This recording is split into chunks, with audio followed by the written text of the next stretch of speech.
तर आयुष्याच्या गणिताला परिश्रमाने बेरजेत बसवावं तर वजाबाकी पाठीमागे लागते. रोज नवीन दिवस, नवीन सुरुवात, रोज तेच परिश्रम आणि रोज तीच निराशा जन्म घेते या हृदयात. कधीतरी रात्रीचे 12चे ठोके वाजले की हळुवार गालावर दवबिंदू येतात, डोळ्यांमधून जबाबदारीच्या पदावर. पुरुषही रडतो हे जगाला दाखवता येत नाही, पण कसं खोटं बोलावं की मी रडत नाही.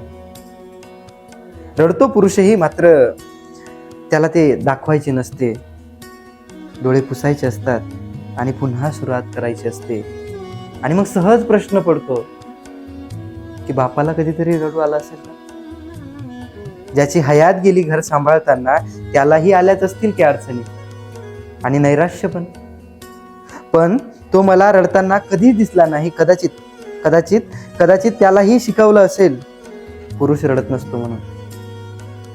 किती सहज म्हणतो ना आपण की मर्द को दर्द नहीं होता, पण त्यालाही दुःख होतं, पण ते कधीच बघण्याचा योग आला नाही. बहुतेक तो रडत असेल एकांती. लहानपणापासून काय बाईसारखा रडतोय, लहानपणापासून काय बाईसारखा रडतोय हे ऐकलंय म्हणून कदाचित एकांतीच रडणे पसंत आहे मला. आणि शेवटी एक प्रश्न उरतोच, बापालाही कधीतरी रडू आलं असेलच ना.